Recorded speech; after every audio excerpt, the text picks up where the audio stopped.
The Apes Revolution. Stonehead's eyes began to doze off. With every gasp of breath, there was a trickle of blood that dripped from his forehead to the floor. He was being carried towards a colony of apes, while Evon followed behind. When they reached the colony of apes, the anthropoids began to hoot hysterically at the sight of their leader beaten into a pulp. In an awkward quadruped run, Rocker came over to Evon's side. Who hurt Stonehead? The she-ape. She did this to him. A deep scowl formed across his face. It was no secret that Rocker disliked Stonehead due to his cruelty. He hated the she-ape much more for what she had did to him, and forcing the entire tribe to feed off of one animal a day. He looked to Evon as if he was the one with the solution. Evon looked towards the rest of the apes, who were so thin and weak from hunger. Slowly, he climbed onto a large boulder and roared to get their attention. Instantly, the hooting became silent as they all turned towards a small anthropoid that was standing on a large boulder. For too long we have been suffering, hungry, frustrated, due to these rules by some she-ape who thinks she has claims to over how we can live. When we must naturally hunt for our prey, she punishes us by limiting the entire tribe to one. Such madness. Well, no more. No longer will we be suppressed under some small, frail she-ape. Under my leadership, you will prosper. We will take command of the island! The apes chattered excitedly. There was one ape that caught Evon's eye, and he was badly beaten with blood trickling down his face. He hobbled towards Stonehead, who wheezed with each passing breath. Despite the many atrocities you have committed, we need as much apes as possible. The she-ape is treating us like vermin. This cannot continue. We both have a common enemy. Follow me, and I will make sure that she and the cub will both pay in blood. And how do that? She is strongest there is, he said through the wheezing. I got something, but you need to rest first.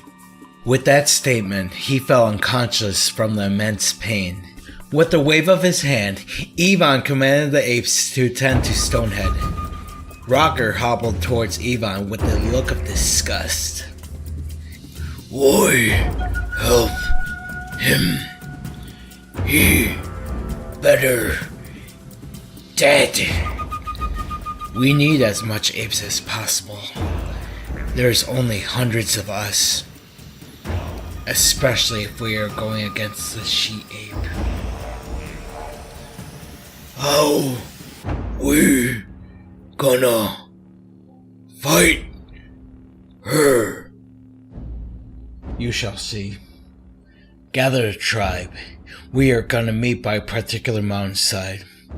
There we shall go in small groups to the place where I got my powers. How we do that? By eating what the she-ape calls primal grass. That's how you all are gonna get powers. For the next 3 days, the tribe migrated through the dark jungle and entered into the mountainside. In small groups of 12, Evon led them to the heart-shaped rock that had colorful vegetation blooming across it. There he ripped out large clumps of grass and fed it to his fellow apes, who immediately made a face of disgust while consuming it. But after a few minutes of consuming the grass, Their incoherent grunts started to form into words, and they began gazing at their surroundings with more awareness, and the apes that were once starving immediately reverted back to their healthy selves from consuming the grass. While feeding the apes the colorful grass, Evon spied something crawling across the heart-shaped rock. It was a small worm, slowly making its way across the rough surface. Evon continued to watch it carefully, when the small insect stopped to lower its head and began to eat away at the heart-shaped rock. Upon consuming chunks of the rock, it suddenly quadrupled in size. Its outer shell became spiky and rigid, with the end of its antennas, along with its appendages, becoming long and sharp. Evon was amazed that such a small creature had rapidly evolved just by eating a piece of that rock. He looked around the rock and saw that there was a large fragment of it that still had a clump of that bright grass. A devious smile formed across Evon's face. If that small worm can turn into that just by eating this rock, I wonder what will happen to me if I take a bite out of it. He pondered. I guess I will have to find out when it is time to face the she-ape and her cub. Once all the apes had eaten the grass from the heart-shaped pulsing rock, Evon once more stood over his clansmen. I have given you new lives. The gift of intellect. Fed you. Now we must bide our time. Grow our numbers, and once we amass over the thousands, we will take on the she-ape and her cub. They chanted in the chorus of screaming and shrilling. Evon waved Rocker over, who immediately hobbled towards his side. I have a special assignment for you. Keep tabs on the lady and the cub. Do not be spotted, and report anything that seems suspicious. How long will I do this? Until it is time to act. With that, he nodded and swung away into the dark foliage to keep tabs on the she-ape and the cub. As the months grew into years, the apes and Evon thrived as a society. Quickly the males took up mates and had offspring, and soon the colony grew by the thousands. Since then, they migrated throughout the land, needing very little food thanks to their newly acquired powers. As months passed, Evon was leading his colony through the high treetops when he spotted the young cub who was staring at the skeletal remains of his kind. Then the cub cocked his head upwards where their eyes locked on. They stared each other down for what felt like an eternity. Not yet, but soon your master will get what's coming to her. Evon roared for his apes to follow him into the high branches. They swung overhead, paying no attention to the cub. The only ape that immediately wanted to take action against the cub was Stonehead.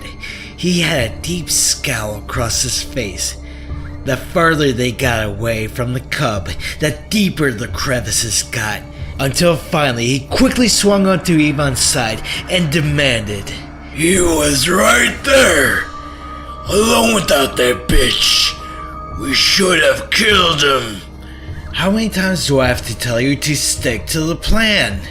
When we reach over 4,000, we make our move against the both of them.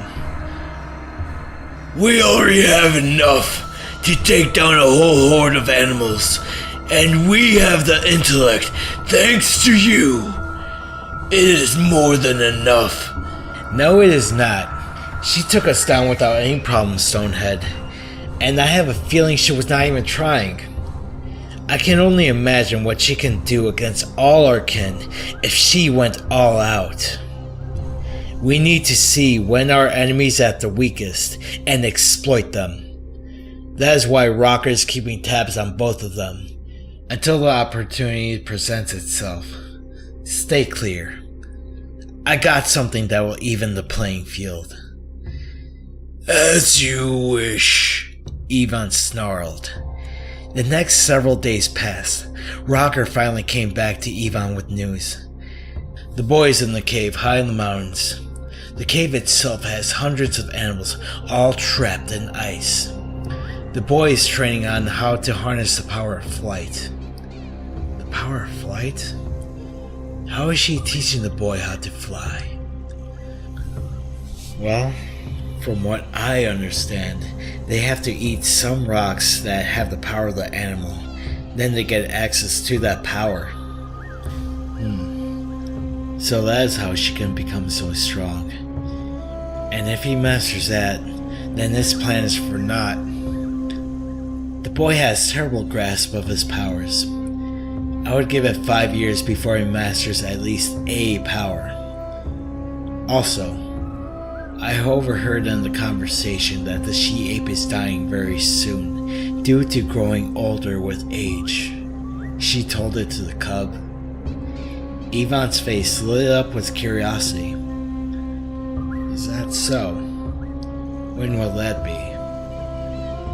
The she-ape didn't say. We need at least a year's time from this day.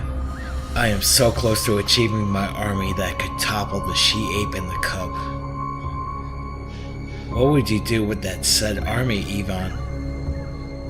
Lead them to battle against the she-ape. With our regeneration and our overwhelming numbers, we will be invincible. But I need to make sure the cub will not interfere. But what if he does want to fight you? And what if he actually masters the power faster than I anticipated? I was saving him for Stonehead, but I guess I could kill him too. As for dealing with his powers, I will simply eat part of the heart-shaped rock. Years ago, I saw it transforming a frail, tiny worm to a creature of such ferocity. I wonder, what will it do to me? Are you sure you want to do it? Mess with something like that? Yes. Anything to liberate us from the she-ape. Rocker grunted in agreement. On the day the assault was planned, Evon was gazing at part of the heart-shaped rock that he collected a few days ago. The grass on top of the rock gleamed a variety of beautiful colors. But all he could think about was that today was the day he got his revenge for what happened so long ago. He could recall tasting the salty, cold depths of the ocean, the cries of his ape brethren drowning in the murky abyss, and the old she-ape who, with the wave of her hand, caused the island to sink into the ocean. It is her fault! With rage swelling in his heart, Evon stood tall among them and shouted, "Now is the time we launch our assault against the she-ape. We do that by attacking the heart-shaped rock. Go! Go, my primal brethren! Attack the rock with ferocity! Draw her out, and I will be there to lead you by your side!" Immediately, thousands of apes descended from the high treetops and stampeded through the jungle floors. Evon started to go the opposite direction, and as soon as he did that, he felt a rough hand grabbing his forearm. He looked and saw that it was Rocker. "Evon, where are you going? Aren't you gonna lead us into battle?" "I will. I need to take care of the cub first." "But they are gonna be slaughtered by the she-ape. You need to..." "Don't tell me what to do! I know what I'm doing. I must make sure that the cub will not interfere. You do not want to deal with another one with powers like the old she-ape, yes?" No. "Good. Now get out of my way. I have a cub to kill." He stormed off. My God, Evon. You are blinded by such hatred for the she-ape. You have neglected the very apes you have sworn to protect. In a way, you have become worse than the she-ape. Rocker whispered. Evon swung through the treetops with lightning speed until he saw the target of his wrath. He immediately hid into the dense foliage and silently observed the pair. Evon could distinctly make out what the old she-ape was saying before she had a look of panic, which was quickly followed by her bolting into the trees. Okay, showtime.